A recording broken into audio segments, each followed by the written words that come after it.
ಕಾರ್ತಿಕ್ ಜೊತೆ ನನ್ನ ಮದುವೆ ಫಿಕ್ಸ್ ಆಗಿತ್ತು. ಕಾರ್ತಿಕ್ ಹೆಸರಿನ ಉಂಗುರ ನನ್ನ ಕೈ ಬೆರಳಿಗೆ ಇಡಲಾಗಿತ್ತು. ಆ ರಾತ್ರಿ ಕಾರ್ತಿಕ್ನಿಂದ ನನಗೆ ಕರೆ ಬಂತು. ನಿಶ್ಚಿತಾರ್ಥ ಮುಗಿದ ಕೂಡಲೇ ನನ್ನ ಅತ್ತಿಗೆಯಾಗುವವಳು ಹತ್ತಿರ ಬಂದು ರಾತ್ರಿ ಅಣ್ಣನ ಕರೆ ಬರುವವರೆಗೆ ಕಾಯಬೇಕೆಂದು ಹೇಳಿದ್ದಳು. ಇದನ್ನು ಕೇಳಿ ನನ್ನ ಹೃದಯ ವೇಗವಾಗಿ ಬಡಿಯಲು ಪ್ರಾರಂಭಿಸಿತು. ನಾನು ನನ್ನ ಅತ್ತಿಗೆಗೆ ಮೆಲುದನಿಯಲ್ಲಿ ಹೇಳಿದೆ, ನಮ್ಮ ಕುಟುಂಬದಲ್ಲಿ ಮದುವೆಗೆ ಮೊದಲು ನಿಶ್ಚಿತಾರ್ಥ ಮಾಡಿದವರೊಂದಿಗೆ ಫೋನ್ನಲ್ಲಿ ಮಾತನಾಡುವುದು ಒಳ್ಳೆಯದಲ್ಲ ಅಂತ ಹೇಳ್ತಾರೆ. ವಾಸ್ತವವಾಗಿ ನಮ್ಮ ಕುಟುಂಬ ತುಂಬ ಹಳೆಯ ಸಂಪ್ರದಾಯ ಪಾಲಿಸಿಕೊಂಡು ಬಂದಿತ್ತು. ಆದರೆ ನನ್ನ ಅತ್ತಿಗೆ ನನ್ನ ಮಾತನ್ನು ಕೇಳಲಿಲ್ಲ ಮತ್ತು ನನ್ನ ಅಣ್ಣನ ಉದ್ದೇಶ ನಿನ್ನ ಕೈಯಿಂದಲೇ ಉಂಗುರ ಧರಿಸುವಂತೆ ಮಾಡುವುದಾಗಿತ್ತು. ಆದರೆ ನಿನ್ನ ತಾಯಿ ಇದಕ್ಕೆ ಆಕ್ಷೇಪ ವ್ಯಕ್ತಪಡಿಸಿದ್ರು. ಆದರೆ ನಾವು ಏನನ್ನೂ ಹೇಳಿಲ್ಲ. ಈಗ ನೀನು ನನ್ನ ಅಣ್ಣನ ಹೆಸರಿನ ಉಂಗುರ ಧರಿಸಿದ್ಯಾ, ಆದ್ದರಿಂದ ಹೆಚ್ಚು ಚಿಂತೆ ಮಾಡಿಕೊಳ್ಬೇಡ. ನನ್ನ ಅತ್ತಿಗೆ ನನ್ನ ವಯಸ್ಸಿನವಳಾಗಿದ್ದಳು ಮತ್ತು ಅವಳು ಬೇಗನೆ ನನ್ನೊಂದಿಗೆ ಸ್ನೇಹ ಬೆಳೆಸಿಕೊಂಡಳು. ರಾತ್ರಿ ನಾನು ಕೋಣೆಯಲ್ಲಿ ಮಲಗಿದ್ದಾಗ ನನ್ನ ಮೊಬೈಲ್ಗೆ ಅಪರಿಚಿತ ಸಂಖ್ಯೆಯಿಂದ ಕರೆ ಬರಲು ಪ್ರಾರಂಭಿಸಿತು. ಆ ನಂಬರ್ ನೋಡಿ ನನ್ನ ಹೃದಯ ವೇಗವಾಗಿ ಬಡಿಯಲು ಪ್ರಾರಂಭಿಸಿತು. ಯಾಕಂದರೆ ನನ್ನ ಅತ್ತಿಗೆ ರಾತ್ರಿ ನನ್ನ ಅಣ್ಣನ ಕರೆ ಬರುತ್ತದೆ ಮತ್ತು ನಾನು ಅವನೊಂದಿಗೆ ಮಾತನಾಡಬೇಕು ಅಂತ ಹೇಳಿದ್ದಳು. ನಾನು ಹಿಂಜರಿಕೆಯಿಂದ ಫೋನ್ ಎತ್ತಿದಾಗ, ನಾನು ಕಾರ್ತಿಕ್ ಮಾತನಾಡುತ್ತಿದ್ದೇನೆ ಎಂದರು. ಕಾರ್ತಿಕ್ ಹೆಸರು ಕೇಳಿದ ತಕ್ಷಣ ನನ್ನ ಕಣ್ಣುಗಳು ನಾಚಿಕೆಯಿಂದ ಕೆಳಕ್ಕೆ ಇಳಿದವು. ಹೇಗಿದೆಯಾ? ಮೊದಲು ಅವರು ನನ್ನ ಯೋಗಕ್ಷೇಮ ವಿಚಾರಿಸಿದರು. ನಾನು ಚೆನ್ನಾಗಿದ್ದೇನೆ ಎಂದು ಹೇಳುವ ಮೂಲಕ ಸಂಭಾಷಣೆಯನ್ನು ಆರಂಭಿಸಿದೆ. ಆದರೆ ಕಾರ್ತಿಕ್ ತಕ್ಷಣ ನನ್ನೊಂದಿಗೆ ಸಲುಗೆ ಬೆಳೆಸಲು ಪ್ರಯತ್ನಿಸಿದ್ದರು. ನಾನು ನಿನ್ನ ಫೋಟೋ ನೋಡ್ತಿದ್ದೆ. ಅದನ್ನು ನನ್ನ ತಂಗಿ ರಿಯಾ ತನ್ನ ಮೊಬೈಲ್ನಲ್ಲಿ ಕ್ಲಿಕ್ಕಿಸಿದ್ದಳು. ನಿಶ್ಚಿತಾರ್ಥ ಸಮಾರಂಭದಲ್ಲಿ ನನ್ನ ತಂಗಿ ರಿಯಾ ತನ್ನ ಮೊಬೈಲ್ನಲ್ಲಿ ಬಹಳಷ್ಟು ಫೋಟೋಗಳನ್ನು ಕ್ಲಿಕ್ಕಿಸಿದ್ದಳು. ಕಾರ್ತಿಕ್ನಿಂದ ಇದನ್ನು ಕೇಳಿದಾಗ ಅವರ ಮಾತುಗಳಿಗೆ ನಾನು ಏನು ಉತ್ತರಿಸಬೇಕೆಂದು ನನಗೆ ಅರ್ಥವಾಗಲಿಲ್ಲ. ನಮ್ಮಲ್ಲಿ ಒಬ್ಬ ಹುಡುಗ ಮತ್ತು ಹುಡುಗಿಯ ನಡುವಿನ ಮದುವೆಗೆ ಮುಂಚಿನ ಸ್ನೇಹವನ್ನು ತುಂಬ ತಪ್ಪೆಂದು ಪರಿಗಣಿಸಲಾಗಿತ್ತು ಮತ್ತು ನಾವು ನಮ್ಮ ಮಿತಿಯೊಳಗೆ ಬದುಕುತ್ತಿದ್ದೆವು. ನಾನು ಯಾವುದೇ ಹುಡುಗನೊಂದಿಗೆ ಸಲುಗೆ ಬೆಳೆಸಲು ಎಂದಿಗೂ ಪ್ರಯತ್ನಿಸಿರಲಿಲ್ಲ ಮತ್ತು ನಾವು ಯಾವುದೇ ಸ್ನೇಹಿತರನ್ನು ಮಾಡಿಕೊಂಡಿರಲಿಲ್ಲ. ನಾನು ಹುಡುಗರು ಮತ್ತು ಸೋದರ ಸಂಬಂಧಿಗಳೊಂದಿಗೆ ಹೆಚ್ಚು ಒಡನಾಟ ಇಟ್ಟುಕೊಳ್ಳುತ್ತಿರಲಿಲ್ಲ. ನಮ್ಮ ಚಿಕ್ಕಪ್ಪನ ಮಕ್ಕಳು ಅಥವಾ ಮಾವನ ಮಕ್ಕಳು ಮಿತಿಯೊಳಗೆ ನನ್ನೊಂದಿಗೆ ಮಾತನಾಡುತ್ತಿದ್ದರು. ನಾವೆಂದಿಗೂ ನಮ್ಮ ಮಿತಿಗಳನ್ನು ದಾಟಿ ಪರಸ್ಪರ ಸ್ನೇಹ ಬೆಳೆಸಲು ಪ್ರಯತ್ನಿಸಲಿಲ್ಲ. ಸಂಬಂಧಗಳಲ್ಲಿ ಶುದ್ಧತೆಯನ್ನು ಕಾಯ್ದುಕೊಂಡರೆ ಸಂಬಂಧಗಳು ತುಂಬ ಸುಂದರವಾಗಿ ಕಾಣುತ್ತವೆ ಎಂಬುದು ನಿಜ. ಹೌದು, ನಾನು ಅಂತಹ ವಾತಾವರಣದಲ್ಲಿ ಬೆಳೆದಿದ್ದೇನೆ. ಆದರೆ ಕಾರ್ತಿಕ್ ಅದಕ್ಕೆ ಸಂಪೂರ್ಣವಾಗಿ ವಿರುದ್ಧವಾಗಿದ್ದರು. ಅವರು ನನಗೆ ಹೇಳಿದ ವಿಷಯಗಳು ನನ್ನ ಕಿವಿಗಳನ್ನು ಕೆಂಪಾಗಿಸಿದವು. ನಾನು ನಿನ್ನ ಫೋಟೋಗಳಲ್ಲಿ ಒಂದನ್ನು ಮುತ್ತಿಕ್ಕಿ ನನ್ನ ಎದೆಗೆ ಅಪ್ಪಿ ಹಿಡಿದಿದ್ದೇನೆ ಎಂದು ಅವರು ಹೇಳಿದರು. ಇದನ್ನು ಕೇಳಿ ನಾನು ಸಂಪೂರ್ಣವಾಗಿ ದಿಗ್ಭ್ರಮೆಗೊಂಡೆ. ಇದನ್ನು ಹೇಳುವಂಥದ್ದು ಏನಾದರೂ ಸಂಭವಿಸಿದೆಯೇ? ಆಗ ಅವರು ಕೇಳಿದರು, ನಿನ್ನ ತಾಯಿ ನನ್ನ ಕೈಯಿಂದಲೇ ನಿಶ್ಚಿತಾರ್ಥದ ಉಂಗುರವನ್ನು ಧರಿಸಲು ನನಗೆ ಅವಕಾಶ ನೀಡಿದ್ದರೆ ಏನೂ ತೊಂದರೆ ಆಗ್ತಿತ್ತು? ನಾನು ಪ್ರಾಮಿಸ್ ಮಾಡಿ ಹೇಳುತ್ತಿದ್ದೇನೆ, ನನಗೆ ಅನುಮತಿ ಸಿಕ್ಕಿದ್ದರೆ ಉಂಗುರವನ್ನು ನಿನಗೆ ಹಾಕುವಾಗ ನಿನ್ನ ಸುಂದರವಾದ ಕೈಗಳಿಗೆ ಮುತ್ತಿಡುತ್ತಿದ್ದೆ. ಅವರ ಮಾತುಗಳನ್ನು ಕೇಳುತ್ತಿದ್ದಂತೆ ನನ್ನ ಮುಖದ ಮೇಲೆ ಬೆವರು ಹರಿಯಲು ಪ್ರಾರಂಭಿಸಿತು. ನನ್ನ ಕೈಗಳು ಒದ್ದೆಯಾಗಲು ಪ್ರಾರಂಭಿಸಿದವು. ನನ್ನ ಆಲೋಚನೆಗಳಲ್ಲಿ ಅಂಥ ವಿಷಯಗಳ ಬಗ್ಗೆ ಯೋಚಿಸಲು ಸಹ ನನಗೆ ಸಾಧ್ಯವಾಗಲಿಲ್ಲ. ನಾನು ಹೇಳಿದೆ, ಕೇಳಿ ಇಲ್ಲಿ, ನೀವು ನನ್ನೊಂದಿಗೆ ಹೀಗೆ ಮಾತನಾಡಬಾರ್ದು ಎಂದು ನಾನು ಅವರಿಗೆ ಹೇಳಬೇಕೆಂದು ಬಯಸಿದ್ದೆ. ಆಗ ಅವರು, ಹೇಳು, ಮತ್ತೆ ನೀನು ಏನು ಹೇಳಬೇಕೆಂದು ಬಯಸ್ತೀಯಾ ಎಂದರು. ನಿನ್ನ ಮಾತುಗಳನ್ನು ಕೇಳಲು ಮಾತ್ರ ನಾನು ನಿನಗೆ ಕರೆ ಮಾಡಿದ್ದೇನೆ. ನನ್ನ ಪ್ರೀತಿ ಮಾತನಾಡುತ್ತಲೇ ಇರಬೇಕು ಮತ್ತು ನಾನು ನನ್ನ ಪ್ರೀತಿಯನ್ನು ಕೇಳುತ್ತಲೇ ಇರಬೇಕು ಎಂದು ನನಗೆ ಅನಿಸುತ್ತದೆ ಅಂತ ಹೇಳಿದರು. ಅವರ ಮಾತುಗಳನ್ನು ಕೇಳಿದಾಗ ನನ್ನ ಹೃದಯವು ನನ್ನ ಪಕ್ಕೆಲುಬುಗಳನ್ನು ಮುರಿದು ಹೊರಬರುವಂತೆ ಬಡಿಯಲು ಪ್ರಾರಂಭಿಸಿತು. ಕೇವಲ 2 ನಿಮಿಷಗಳ ಸಂಭಾಷಣೆಯಲ್ಲಿ ಅವರು ನಾಚಿಕೆಯ ಎಲ್ಲ ಮುಸುಕುಗಳನ್ನು ತೆಗೆದುಹಾಕಲು ಪ್ರಾರಂಭಿಸಿದರು. ನಾನು ಹೆದರಿ ಬೇಗನೆ ಫೋನ್ ಆಫ್ ಮಾಡಿದೆ. ಡಿಸೆಂಬರ್ನ ಶೀತ ವಾತಾವರಣದಲ್ಲೂ ನಾನು ಕೇವಲ 2 ನಿಮಿಷಗಳಲ್ಲಿ ಬೆವರಿನಿಂದ ತೊಯ್ದೆ. ಮತ್ತೆ ಫೋನ್ ರಿಂಗಣಿಸುವುದರಿಂದ ನನಗೆ ತುಂಬ ಆಘಾತವಾಯಿತು.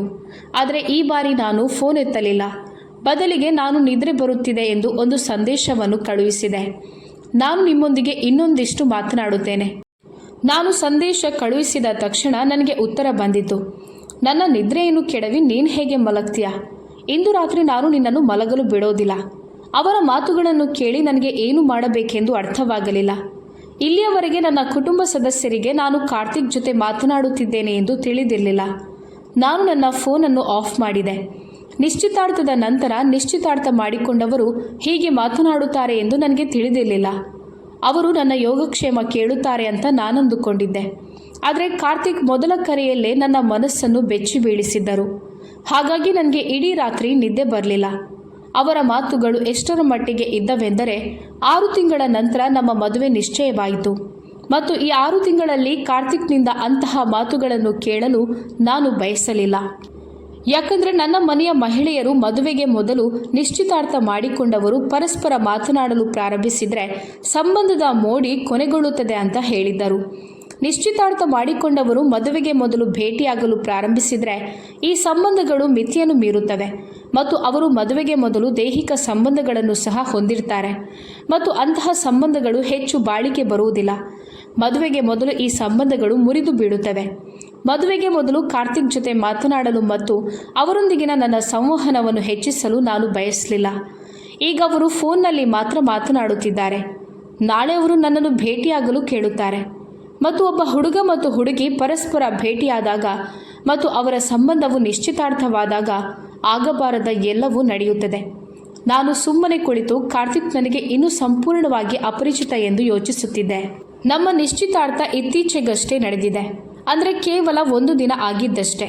ಆದರೆ ಅವರು ನನ್ನ ಜೊತೆ ಹೇಗೆ ಮಾತನಾಡುತ್ತಿದ್ದಾರೆ ಅದು ನನಗೆ ಇಷ್ಟವಾಗಲಿಲ್ಲ. ಮರುದಿನ ರಾತ್ರಿ ಮತ್ತೆ ಅವರ ಕರೆ ಬಂತು. ಈ ಬಾರಿ ನಾನು ಅವರನ್ನು ಸ್ಪಷ್ಟವಾಗಿ ನಿರಾಕರಿಸುತ್ತೇನೆ ಎಂದು ಭಾವಿಸಿದ್ದೆ. ನಮ್ಮ ಊರಲ್ಲಿ ಇದೆಲ್ಲವೂ ಒಳ್ಳೆಯದಲ್ಲ ಎಂದು ಹೇಳಿದರೂ ಅವರು ನನ್ನ ಮಾತನ್ನು ಕೇಳಲಿಲ್ಲ. ಈ ವಿಷಯ ಅವರಿಗೆ ಮುಖ್ಯವಲ್ಲ ಎಂಬಂತೆ ಅವರು ಇದನ್ನು ನಿರ್ಲಕ್ಷಿಸಿದರು. ಅವರು ತನ್ನ ಹತಾಶೆ ಮತ್ತು ಬೇಸರವನ್ನು ವ್ಯಕ್ತಪಡಿಸುತ್ತಲೇ ಇದ್ದರು ಮತ್ತು ಅವರ ಮಾತುಗಳು ನನ್ನ ಕಿವಿಯಿಂದ ಹೊಗೆ ಬರುವಂತೆ ಇದ್ದವು.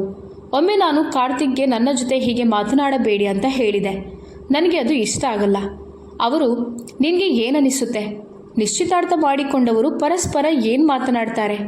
ಅವರು ರಾಜಕೀಯದ ಬಗ್ಗೆ ಮಾತನಾಡ್ತಾರಾ ಅಥವಾ ಇಬ್ಬರು ಕೂತು ಮಗ್ಗಿ ಕಂಠಪಾಠ ಮಾಡ್ತಾರಾ? ಫೋನ್ನಲ್ಲಿ ನಿಶ್ಚಿತಾರ್ಥ ಮಾಡಿಕೊಂಡವರು ಹೇಗೆ ಮಾತನಾಡುತ್ತಾರೋ ನನಗೆ ತಿಳಿದಿಲ್ಲ. ಅದು ನನ್ನ ನಿದ್ರೆಯನ್ನು ಕಸಿದುಕೊಳ್ಳುತ್ತದೆ ಮತ್ತು ನನ್ನ ನೆಮ್ಮದಿಯನ್ನು ಹಾಳು ಮಾಡುತ್ತದೆ. ಕಾರ್ತಿಕ್, ನನ್ನ ಜೊತೆ ಅಂತಹ ಮಾತುಗಳಲ್ಲಿ ಮಾತನಾಡಬೇಡಿ, ನನಗೆ ಅದು ಇಷ್ಟವಿಲ್ಲ. ಆಗ ಅವರು ಹೇಳಿದರು, ನಿನಗೆ ಅದು ಇಷ್ಟವಿಲ್ಲದಿದ್ದರೆ ನನಗೆ ತಿಳಿಸು, ನಾನು ಹಾಗೆ ಮಾತನಾಡಲ್ಲ. ನಾನು ನಿನ್ನನ್ನು ಸ್ವೀಟ್ ಹಾರ್ಟ್ ಅಂತ ಕರೆಯುತ್ತೇನೆ. ಅವರ ಈ ರೀತಿಯ ಮಾತುಗಳಿಂದ ನಾನು ತೊಂದರೆಗೊಳಗಾಗುತ್ತಿದ್ದೆ. ಈಗ ನಾನು ಕಾರ್ತಿಕ್ ಜೊತೆ ಮಾತನಾಡದಿರಲು ನೆಪಗಳನ್ನು ಹುಡುಕುತ್ತಿದ್ದೆ. ನಾನು ಹೇಳಿದೆ, ನನ್ನ ತಾಯಿ ನಾನು ನಿಮ್ಮೊಂದಿಗೆ ಮಾತನಾಡುವುದನ್ನು ನೋಡಿದ್ದಾರೆ ಮತ್ತು ಅವರು ನಿಮ್ಮೊಂದಿಗೆ ಮಾತನಾಡಬೇಡ ಅಂತ ನನ್ನನ್ನು ಗದರಿಸುತ್ತಿದ್ದಾರೆ. ಯಾಕಂದರೆ ನಮ್ಮ ಕಡೆ ಇದೆಲ್ಲವೂ ಕೆಟ್ಟದೆಂದು ಪರಿಗಣಿಸಲಾಗುತ್ತದೆ. ನನ್ನ ಮಾತು ಕೇಳಿದ ನಂತರ ಅವರು ನನಗೆ ಏನೂ ತಿಳಿದಿಲ್ಲ ಅಂತ ಹೇಳಿದರು. ನಾನು ನಿನ್ನ ತಾಯಿಗೆ ಆರಾಧನಾಳಿಗೆ ನನ್ನ ಜೊತೆ ಮಾತನಾಡಲು ಅವಕಾಶ ಮಾಡುವಂತೆ ಸ್ಪಷ್ಟವಾಗಿ ಹೇಳುತ್ತೇನೆ. ಇಲ್ಲದಿದ್ದರೆ ನಾನೇ ಮನೆಗೆ ಬಂದು ಅವಳನ್ನು ಭೇಟಿಯಾಗುತ್ತೇನೆ. ಡಾರ್ಲಿಂಗ್, ನಾನು ಒಂದೊಂದು ದಿನವನ್ನು ಹೇಗೆ ಲೆಕ್ಕ ಹಾಕುತ್ತಿದ್ದೇನೆ ಅಂತ ನಿನಗೆ ತಿಳಿದಿಲ್ಲ. ಮಾತು ಆಡಬಾರದೆಂದರೆ ನಾನು ತುಂಬ ಮುಗ್ಧ. ನನ್ನೊಂದಿಗೆ ಇಷ್ಟೊಂದು ಒರಟುತನ ತೋರಿಸಬೇಡ. ನಾನು ಇಡೀ ರಾತ್ರಿಯನ್ನು ವಿಶ್ರಾಂತಿ ಇಲ್ಲದೆ ಕಳೆಯುತ್ತಿದ್ದೇನೆ. ನಾನು ನಿನ್ನನ್ನು ನನ್ನ ತೋಳುಗಳಲ್ಲಿ ಹಿಡಿದು ನನ್ನ ಕನಸಿನಲ್ಲಿ ನಿನ್ನನ್ನು ಮುದ್ದಿಸುತ್ತಿದ್ದೇನೆ ಅಂತ ಹೇಳ್ತಿದ್ರು. ಅವರ ಅಂತಹ ಮಾತುಗಳು ನನ್ನನ್ನು ಕಾಡುತ್ತಿದ್ದವು. ಆದರೆ ಹೇಗೋ ದಿನಗಳು ಕಳೆಯಲು ಪ್ರಾರಂಭಿಸಿತು. ಕಾರ್ತಿಕ್ನ ಬೇಡಿಕೆಗಳು ಈಗ ಹೆಚ್ಚಾಗಲು ಪ್ರಾರಂಭಿಸಿದವು. ಕೆಲವೊಮ್ಮೆ ಅವರು ನನ್ನೊಂದಿಗೆ ವಿಡಿಯೋ ಕಾಲ್ ಮಾಡಿ ಮಾತನಾಡು ಅಂತ ಹೇಳ್ತಿದ್ರು. ಕೆಲವೊಮ್ಮೆ ಅವರು ಮನೆಯಲ್ಲಿ ಏನಾದರೂ ಸುಳ್ಳು ಹೇಳಿ ಬಂದು ರೆಸ್ಟೋರೆಂಟ್ನಲ್ಲಿ ನನ್ನನ್ನು ಭೇಟಿ ಮಾಡು ಅಂತ ಹೇಳ್ತಿದ್ರು. ಒಮ್ಮೆ ಕಾರ್ತಿಕ್ನ ಮಾತುಗಳು ನನ್ನನ್ನು ತುಂಬ ಬೆಚ್ಚಿ ಬೀಳಿಸಿದವು. ಅವರು ನಾನು ನಿನಗಾಗಿ ತುಂಬ ಸುಂದರವಾದ ನೆಟ್ಟೆಡ್ ನೈಟಿಯನ್ನು ಖರೀದಿಸಿದ್ದೇನೆ ಅಂತ ಹೇಳಿದರು. ನೀನದನ್ನು ಮದುವೆಯ ರಾತ್ರಿ ಧರಿಸಿದರೆ ಸಖತ್ತಾಗಿರುತ್ತೆ ಎಂದಿದ್ದರು. ಅವರ ಈ ಮಾತು ನನ್ನ ಮನಸ್ಸನ್ನು ಚಂಚಲಗೊಳಿಸಿತು. ನಾನು ಕಾರ್ತಿಕ್ಗೆ ಎಲ್ಲದಕ್ಕೂ ಒಂದು ಮಿತಿ ಇದೆ. ನಿಮಗೆ ಯಾವುದೇ ಶಿಷ್ಟಾಚಾರವಿಲ್ಲ. ನಾನು ನಿಮ್ಮ ನಿಶ್ಚಿತಾರ್ಥವಾದ ಹುಡುಗಿ, ಇನ್ನು ನಿಮ್ಮ ಹೆಂಡತಿಯಲ್ಲ. ನೀವು ನನ್ನೊಂದಿಗೆ ಮಾತೇ ಆಡಬಾರ್ದು. ಅಂಥದ್ರಲ್ಲಿ ನೀವು ಈ ರೀತಿಯಾಗಿ ಮಾತುಗಳನ್ನಾಡೋದು ಎಷ್ಟು ಸರಿ? ಯಾಕಂದರೆ ನಿಶ್ಚಿತಾರ್ಥದ ಸಂಬಂಧವು ಅಷ್ಟು ಆಳವಾದ ಸಂಬಂಧವೇನೂ ಅಲ್ಲ. ನಿಮಗೆ ನಾಚಿಕೆ ಆಗಬೇಕು. ನಿಮ್ಮಲ್ಲಿ ಯಾವುದೇ ಸಂಸ್ಕಾರವಿಲ್ಲ. ಹೀಗೆ ಹೇಳುತ್ತಾ ನನ್ನ ಮಾತುಗಳು ಸ್ವಲ್ಪ ತೀಕ್ಷ್ಣವಾದವು. ಆಗ ಕಾರ್ತಿಕ್ ಕೂಡ ಕೋಪಗೊಂಡರು ಮತ್ತು ನೀನು ಯಾವ ರೀತಿಯ ಪದಗಳನ್ನು ಬಳಸ್ತಿದ್ಯಾ? ನೀನು ನನ್ನ ಜೊತೆ ಹೀಗೆ ಮಾತನಾಡ್ತಿದ್ಯಾ ಎಂದು ಕೇಳಿದರು. ನನ್ನ ವ್ಯಕ್ತಿತ್ವದ ಕಡೆಗೆ ಬೆರಳು ತೋರಿಸಲು ನಿನಗೆ ನಾನು ಅಂತಹದ್ದೇನು ಮಾಡಿದೆ? ಯಾವ ರೀತಿಯ ಅಸಭ್ಯತೆಯನ್ನು ತೋರಿಸಿದೆ? ನಾನು ಕೋಪದಿಂದ ಫೋನನ್ನು ಸಹ ಆಫ್ ಮಾಡಿದೆ. ನಾನು ಕಾರ್ತಿಕ್ ಫೋನ್ ರಿಸೀವ್ ಮಾಡುವುದನ್ನೇ ನಿಲ್ಲಿಸಿದ್ದೆ. 15 ದಿನಗಳು ಕಳೆದರೂ ನನಗೆ ಕಾರ್ತಿಕ್ನ ಕರೆ ಬಂದಿರಲಿಲ್ಲ. ನಿಖರವಾಗಿ 15 ದಿನಗಳ ನಂತರ ನಾನು ನೆಮ್ಮದಿಯ ನಿಟ್ಟುಸಿರು ಬಿಟ್ಟೆ. ನಾವು ಬೇಗ ಮದುವೆಯಾಗಬೇಕೆಂದು ಅವರು ಹೇಳಿದರು. ಆಗ ನನ್ನ ತಾಯಿ ಹೇಳಿದರು. ಆದರೆ ನಿಶ್ಚಿತಾರ್ಥದ 6 ತಿಂಗಳ ನಂತರ ಮದುವೆ ಅಂತ ನಿಗದಿಯಾಗಿತ್ತು. ನಮ್ಮ ಸಿದ್ಧತೆಗಳು ಇನ್ನೂ ಪೂರ್ಣಗೊಂಡಿಲ್ಲ. ಅದಕ್ಕೆ ಅವರು 1 ತಿಂಗಳೊಳಗೆ ನಾವು ಮದುವೆಯಾಗಬೇಕೆಂದು ಬಯಸುತ್ತೇವೆ. ಬೇರೇನೋ ಸಮಸ್ಯೆಯೊಂದು ಉದ್ಭವಿಸಿದೆ ಅಂತ ಹೇಳಿದರು. ಇದನ್ನು ಕೇಳಿ ನನ್ನ ತಾಯಿ ಅಸಮಾಧಾನಗೊಂಡರು. ನನ್ನ ತಂದೆಯು ಯಾವ ರೀತಿಯ ಸಮಸ್ಯೆ ಉದ್ಭವಿಸಿದೆ ಅಂತ ಕೇಳಿದರು. ಆದರೆ ಅವರು ಅದನ್ನು ಹೇಳಲು ಬಯಸಲಿಲ್ಲ. ಆದರೆ ಕಾರ್ತಿಕ್ ಇದನ್ನೆಲ್ಲ ಯಾಕೆ ಹೇಳಿದ್ದಾರೆಂದು ಅರ್ಥ ಮಾಡಿಕೊಳ್ಳಲು ನನಗೆ ಹೆಚ್ಚು ಸಮಯ ಬೇಕಾಗಿರಲಿಲ್ಲ. ಅವರು ಹಠಮಾರಿಯಾಗಿದ್ದರು ಮತ್ತು ಅವರ ಹಠಮಾರಿತನದಲ್ಲಿ ಅವರು ಬೇಗ ಮದುವೆಯಾಗಲು ಬಯಸುತ್ತಿದ್ದರು. ನನ್ನ ಅತ್ತೆ ಮನೆಯಲ್ಲಿ ಪುಟ್ಟ ಸಮಸ್ಯೆಗಳಿವೆ ಅಂತ ಹೇಳಿದರು. ನೀವು ನಮಗೆ ಸಾಧ್ಯವಾದಷ್ಟು ಬೇಗ ಮದುವೆಗೆ ಏರ್ಪಾಡು ಮಾಡಬೇಕು ಅಂತ ಹೇಳಿದರು. ನನ್ನ ತಾಯಿ ನನ್ನ ಮಾವನನ್ನು ಸಂಪರ್ಕಿಸಿದಾಗ ಅವರು ನಾವು ಹೇಗಾದರೂ ಬೇಗ ಮದುವೆ ಮಾಡಿಸಬೇಕು ಅಂತ ಹೇಳಿದರು. ಅವರು ಸ್ವತಃ ಇಷ್ಟೊಂದು ಆಸಕ್ತಿ ತೋರಿಸುತ್ತಿದ್ದರೆಂದರೆ ಅವರಿಗೆ ಏನೂ ಸಮಸ್ಯೆಗಳಿರಬೇಕು.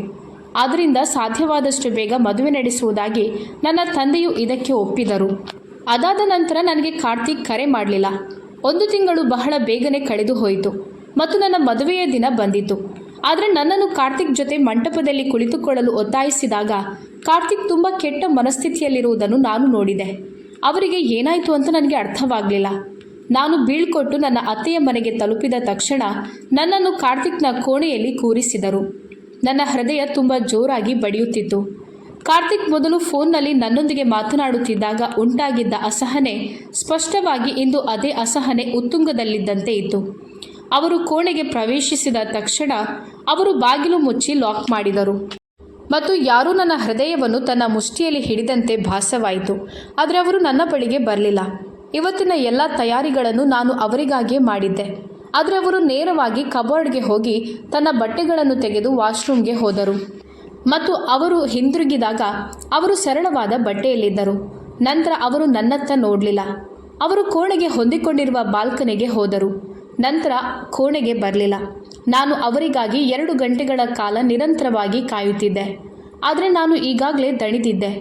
ಆದ್ದರಿಂದ ನಾನು ಎದ್ದು ಬಾಲ್ಕನಿಗೆ ಹೋದೆ. ಅವರಲ್ಲಿ ಸಿಗರೇಟ್ ಸೇದುತ್ತಾ ಕುಳಿತಿದ್ದರು.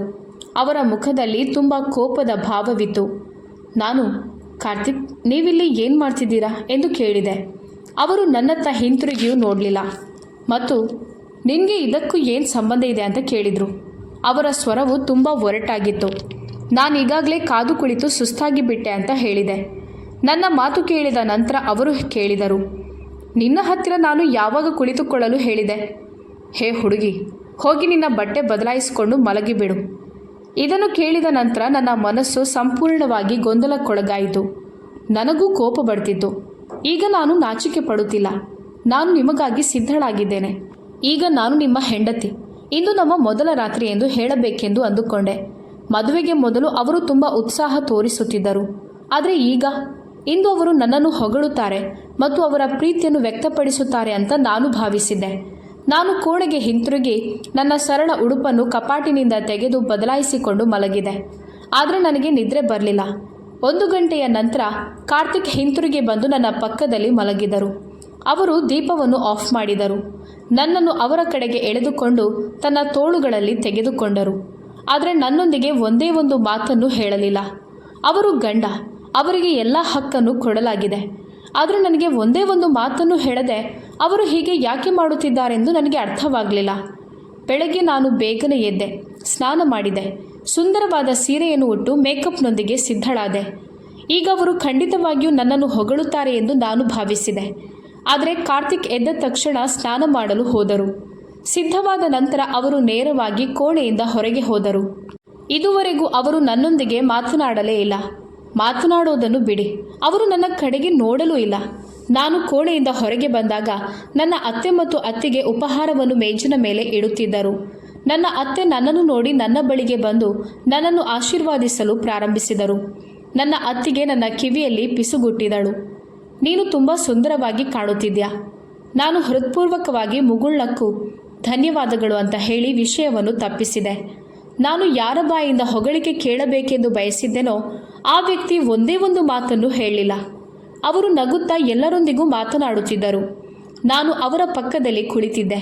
ಆದರೆ ನಾನು ಅಸ್ತಿತ್ವದಲ್ಲಿಲ್ಲ ಎಂಬಂತೆ ಅವರು ನನ್ನ ಬಗ್ಗೆ ತುಂಬ ಅಸಡ್ಡೆ ಹೊಂದಿದ್ದರು. ಕಾರ್ತಿಕ್ನ ಅತ್ತಿಗೆ ಉಪಹಾರದ ಸಮಯದಲ್ಲಿ ನಗುತ್ತಾ ತಮಾಷೆ ಮಾಡುತ್ತಲೇ ಇದ್ದರು. ಅವರು ಉಪಹಾರದ ಬಗ್ಗೆ ನನ್ನನ್ನು ಕೇಳುತ್ತಲೇ ಇದ್ದರು. ಅವರಿಗೆ ಒಳ್ಳೆಯ ಅಭ್ಯಾಸಗಳಿದ್ದವು. ಕಾರ್ತಿಕ್ನ ನಡವಳಿಕೆ ನನ್ನನ್ನು ಹೊರತುಪಡಿಸಿ ಎಲ್ಲರೊಂದಿಗೂ ಚೆನ್ನಾಗಿತ್ತು. ನಮ್ಮ ಮದುವೆಯಾಗಿ 8 ದಿನಗಳು ಕಳೆದಿವೆ. ಅವರು ನನ್ನೊಂದಿಗೆ ಮಾತನಾಡಲೂ ಇಲ್ಲ. ಹೊಗಳಿಕೆಗಳು ಮತ್ತೆ ದೂರದ ಮಾತು. ಅವರು ಕೋಣೆಗೆ ಬಂದ ತಕ್ಷಣ ಅವರು ನನ್ನತ್ತ ನೋಡದೆ ಬಾಲ್ಕನಿಗೆ ಹೋಗಿ ತಡರಾತ್ರಿಯವರೆಗೂ ಸಿಗರೇಟ್ ಸೇದುತ್ತಿದ್ದರು ಮತ್ತು ಮಧ್ಯರಾತ್ರಿ ಕಳೆದಾಗ ಅವರು ಬಂದು ಮಲಗುತ್ತಿದ್ದರು. ಮದುವೆಯ ಮೊದಲ ರಾತ್ರಿಯಲ್ಲಿ ಅವರು ನನ್ನ ಹತ್ತಿರ ಒಮ್ಮೆ ಮಾತ್ರ ಬಂದಿದ್ದರು. ಅದಾದ ನಂತರ ನಾನವರ ಜೊತೆಗೆ ಇಲ್ಲ ಎಂಬಂತೆ ಭಾಸವಾಯಿತು. ಒಂದು ರಾತ್ರಿ ಅವರು ಕೋಣೆಗೆ ಬಂದಾಗ ನಾನು ಹೋಗಿ ಅವರ ಮುಂದೆ ನಿಂತಿದ್ದೆ. ಕಾರ್ತಿಕ್, ನಿಮಗೆ ಏನಾಗಿದೆ? ನೀವು ನನ್ನ ಜೊತೆ ಯಾಕೆ ಮಾತನಾಡುತ್ತಿಲ್ಲ ಎಂದು ಕೇಳಿದೆ. ನನ್ನ ಕಣ್ಣುಗಳಲ್ಲಿ ಕಣ್ಣೀರು ಹೊಳೆಯುತ್ತಿತ್ತು. ಆಗ ಅವರು ಹೇಳಿದರು, ನನಗೆ ಇನ್ನೂ ಸೌಜನ್ಯದಿಂದ ಮಾತನಾಡೋದು ಮತ್ತು ನನ್ನ ಮಿತಿಯಲ್ಲಿ ಹೇಗೆ ಇರಬೇಕು ಅಂತ ತಿಳಿದಿಲ್ಲ. ತಮ್ಮ ಮಿತಿಯಲ್ಲಿ ಮಾತನಾಡುವ ಪುರುಷರನ್ನು ನೀನು ಇಷ್ಟಪಡ್ತೀಯ. ಹಾಗಾಗಿ ನಾನು ಆ ಸಭ್ಯತೆ ಮತ್ತು ಮಿತಿಗಳನ್ನು ಕಲಿಯುತ್ತಿದ್ದೇನೆ. ಹೀಗೆ ಹೇಳುತ್ತಾ ಅವರು ನನ್ನನ್ನು ತುಂಬ ಅಸಭ್ಯವಾಗಿ ಹಿಂದಕ್ಕೆ ತಳ್ಳಿ ಬಾಲ್ಕನಿಗೆ ಹೋದರು. ಅವರ ವರ್ತನೆಯನ್ನು ನೋಡಿ ನಾನು ದಿಗ್ಭ್ರಮೆಗೊಂಡೆ. ಕಾರ್ತಿಕ್ ನನ್ನ ಸಂಭಾಷಣೆಯನ್ನು ಫೋನ್ನಲ್ಲಿ ತಪ್ಪಾದ ರೀತಿಯಲ್ಲಿ ತೆಗೆದುಕೊಂಡಿದ್ದರು. ನಾನು ನನ್ನ ಹರಿಯುವ ಕಣ್ಣೀರನ್ನು ಒರೆಸಿಕೊಂಡು ಬಾಲ್ಕನಿಗೆ ಹೋದೆ. ಅವರು 2 ಆಸನಗಳ ಸೋಫಾದಲ್ಲಿ ಕುಳಿತು ಸಿಗರೇಟ್ ಸೇದುತ್ತಿದ್ದರು. ನಾನು ಹೋಗಿ ಅವರ ಪಕ್ಕದಲ್ಲಿ ಕುಳಿತೆ. ಆದರೆ ಅವರ ಹಣೆಯ ಮೇಲಿನ ಸುಕ್ಕುಗಳು ಇನ್ನೂ ಹಾಗೇ ಇದ್ದವು. ಕಾರ್ತಿಕ್ ನನ್ನ ಮಾತುಗಳಿಗೆ ಈ ರೀತಿ ಪ್ರತಿಕ್ರಿಯಿಸಬಹುದು ಎಂದು ನಾನು ತಿಳಿದಿರಲಿಲ್ಲ. ನಾನು ತಪ್ಪಾಗಿಲ್ಲದಿದ್ದರೂ ಕ್ಷಮೆಯಾಚಿಸಲು ಮುಂದಾದೆ. ಕಾರ್ತಿಕ್, ಕ್ಷಮಿಸಿ. ನಾನು ನಿಮ್ಮ ಜೊತೆ ಹಾಗೆ ಮಾತನಾಡಬಾರ್ದಿತ್ತು. ಈ ವಿಷಯದಲ್ಲಿ ನನ್ನ ವೈವಾಹಿಕ ಜೀವನವನ್ನು ಹಾಳು ಮಾಡಲು ನಾನು ಬಯಸಲಿಲ್ಲ. ಆದರೆ ಕಾರ್ತಿಕ್ ನನ್ನ ಹರಿಯುವ ಕಣ್ಣೀರನ್ನು ನೋಡಲಿಲ್ಲ. ನನ್ನ ಕ್ಷಮೆಯನ್ನು ಸ್ವೀಕರಿಸಲು ಅವರಿಗೆ ಸಾಧ್ಯವಾಗಲಿಲ್ಲ. ಅವರು ಯಾವುದೇ ಉತ್ತರವನ್ನು ನೀಡದಿದ್ದಾಗ, ಕಾರ್ತಿಕ್, ನೀವು ಈ ರೀತಿ ಪ್ರತಿಕ್ರಿಯಿಸಬಹುದೆಂದು ನನಗೆ ತಿಳಿದಿರಲಿಲ್ಲ. ನಾನು ಅವರ ಭುಜದ ಮೇಲೆ ತಲೆಯಿಟ್ಟು ನಿರ್ಲಜ್ಜಳಾದೆ ಮತ್ತು ಅವರಿಗೆ ಹತ್ತಿರವಾದೆ. ಆದರೆ ಒಬ್ಬ ಪುರುಷನು ಯಾವುದೇ ವಿಷಯವನ್ನು ತನ್ನ ಅಹಂಕಾರಕ್ಕೆ ತೆಗೆದುಕೊಂಡರೆ ಸಣ್ಣ ವಿಷಯಕ್ಕೂ ಅವರು ಮಹಿಳೆಯನ್ನು ಇಷ್ಟೊಂದು ಕಠಿಣವಾಗಿ ಶಿಕ್ಷಿಸಬಹುದು ಅಂತ ನನಗೆ ತಿಳಿದಿರಲಿಲ್ಲ. ನಾನು ನನ್ನ ಸ್ಥಾನದಲ್ಲಿ ಸರಿಯಾಗಿದ್ದೆ, ಆದರೆ ನಾನು ಕ್ಷಮೆಯಾಚಿಸಿದ್ದೆ. ನಾನು ಹಾಗೆ ಅವರ ಭುಜದ ಮೇಲೆ ತಲೆಯಿಟ್ಟಾಗ ಕಾರ್ತಿಕ್ ನನ್ನನ್ನು ಕೆಟ್ಟದಾಗಿ ಹಿಂದಕ್ಕೆ ತಳ್ಳಿದರು. ನಿನಗೆ ಯಾವುದೇ ಶಿಷ್ಟಾಚಾರವಿಲ್ಲ. ನಾವು ಹೊರಗೆ ಬಾಲ್ಕನಿಯಲ್ಲಿ ಕುಳಿತಿದ್ದೇವೆ ಮತ್ತು ಮುಂದೆ ಎಲ್ಲವೂ ಸ್ಪಷ್ಟವಾಗಿ ಗೋಚರಿಸುತ್ತಿದೆ. ನೀನು ಹೀಗೆ ನಾಚಿಕೆ ಇಲ್ಲದೆ ನನ್ನ ಹತ್ತಿರ ಬರ್ತಿದ್ಯಾ? ಸ್ವಲ್ಪನೂ ನಾಚಿಕೆ ಇಲ್ಲದೆ ಮಾತನಾಡ್ತೀಯಾ? ಇಂಥ ವಿಷಯಗಳು ನಿನಗೆ ಸರಿ ಹೊಂದೋದಿಲ್ಲ. ಒಂದು ವೇಳೆ ನಾನಂಥ ವಿಷಯಗಳನ್ನು ಹೇಳಿದರೆ ಅದಕ್ಕೊಂದು ಅರ್ಥವಿರ್ತಿತ್ತು. ಯಾಕಂದರೆ ನಾನು ನಾಚಿಕೆ ಇಲ್ಲದವನು ಮತ್ತು ಲಜ್ಜೆಗೆಟ್ಟವನು ಎಂದು ವ್ಯಂಗ್ಯವಾಗಿ ಹೇಳಿದರು. ನಾನು ಅಳಲು ಪ್ರಾರಂಭಿಸಿದೆ. ಸಾಕು ಕಾರ್ತಿಕ್, ಈ ವಿಷಯವನ್ನು ಇಲ್ಲಿಗೆ ಮುಗಿಸೋಣ ಎಂದು ಹೇಳಿದಾಗ ನಾನು ಈಗಾಗಲೇ ಮುಗಿಸಿದ್ದೇನೆ ಅಂತ ಅವರು ಹೇಳಿದರು. ಆರಾಧನಾ, ಹೋಗು ವಿಶ್ರಾಂತಿ ತೆಗೆದುಕೋ ಎಂದಾಗ ನೀವು ನನ್ನ ಮುಖವನ್ನು ಸರಿಯಾಗಿ ನೋಡಿಲ್ಲ ಅಂತ ನಾನು ಹೇಳಿದೆ. ನಾನು ಹೇಗೆ ಕಾಣುತ್ತೇನೆ ಎಂದು ನೀವೆಂದಿಗೂ ಹೇಳಿಲ್ಲ. ನಾನು ನಿಮಗಾಗಿ ಡ್ರೆಸ್ ಮಾಡಿಕೊಳ್ಳುತ್ತೇನೆ, ನೀವು ನನ್ನನ್ನು ನೋಡೋದೂ ಇಲ್ಲ. ಆಗ ಅವರು ನನ್ನ ಹೊಗಳಿಕೆಗಳು 3ನೇ ದರ್ಜೆಯದ್ದು ಅಂತ ಹೇಳಿದರು. ಅದಿರಲಿ, ಆವತ್ತು ನಿಶ್ಚಿತಾರ್ಥದ ಸಮಯ ತನ್ನದೇ ಆದ ಸಂತೋಷಕ್ಕಾಗಿ ಸ್ವಲ್ಪ ಮೋಜು ಅನುಭವಿಸಲು ಬಯಸಿದ್ದೆ. ನಾನು ಅದನ್ನು ನನ್ನ ಹೃದಯದಿಂದ ಆನಂದಿಸಲು ಬಯಸಿದ್ದೆ. ಆದರೆ ನಾನು ನಾಚಿಕೆ ಇಲ್ಲದ ಮತ್ತು ಲಜ್ಜೆಗಿಟ್ಟವ ಅಂತ ನಿನಗೆ ಅನ್ನಿಸಿತು. ಅಂಥ ವಿಷಯಗಳು 3ನೇ ದರ್ಜೆಯ ಜನರು ಮಾಡುವುದೆಂದು ನೀನು ನನಗೆ ತಿಳಿಸಿಕೊಟ್ಟೆ. ಆದ್ದರಿಂದ ಈಗ ನಾನು ನಿನ್ನಿಂದ ನಾಗರಿಕ ಸಮಾಜದಲ್ಲಿ ಹೇಗೆ ಮಾತನಾಡಬೇಕೆಂದು ಟ್ಯೂಷನ್ ತೆಗೆದುಕೊಳ್ಬೇಕಾಗುತ್ತದೆ. ಸುಸಂಸ್ಕೃತ ಜನರು ಮಾತನಾಡೋ ಹಾಗೆ ಮಾತಾಡಲು ನಾನು ಕಲಿಯಬೇಕಷ್ಟೇ ಎಂದು ಹೇಳಿ ಅವರು ಎದ್ದು ಕೋಣೆಗೆ ಹೋದರು.